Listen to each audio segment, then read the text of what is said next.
Dünyada bir şey yok.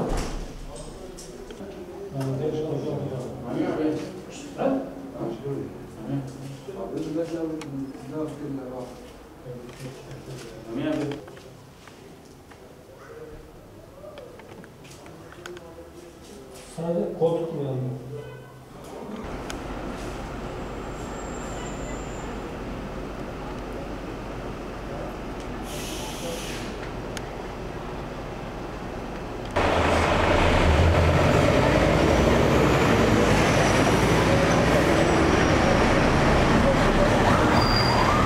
Abi yangın sırasında kapı kilitliydi. Mahalle komşumuzla beraber kapının kilitli olduğunu görüp camı kırdık. Camdan sonra kapıya biraz müdahale ettikten sonra kapı açılmadı. İki kapı var. İki kapı da kilitli olduğu için mecburen kırmak zorunda kaldık.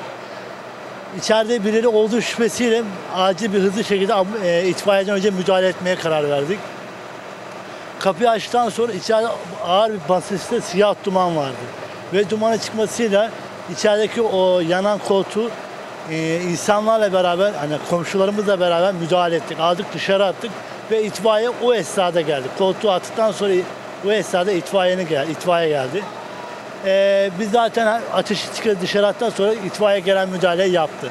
Allah'tan içeride ne yaralımız vardı ne de bir insan vardı. Çoluk çocuk dolu. Bebek arabası gördükten sonra korktuk. İnsan olarak korktuk. Hani çocuk olabilirdi. Bir kişi vardı, o da uyanmıştı. Bağırıyordu, biz de o sırada müdahale ettik. Başka hiçbir şey yapmadık. Yaralı yok, ölüyor. Yok Allah'a şükür abi. Amin cümlemiz, sağ olun. Teşekkür ederim.